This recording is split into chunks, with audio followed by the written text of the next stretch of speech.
Nossos pensamentos e sentimentos nem sempre são positivos. Muitas vezes eles são terríveis e crescem dentro da gente. A opressão, a tristeza e a solidão ficam tão fortes que a gente pode pensar que a vida não vale mais a pena.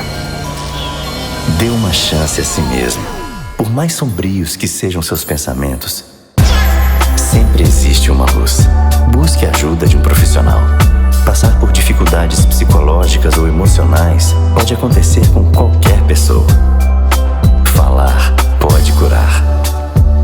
Procure a Diretoria de Atenção à Saúde do Servidor, DAS, ou ligue 31 98370 5716. Uma campanha da Sejusp pela valorização da vida. Minas Gerais. Governo diferente, Estado eficiente.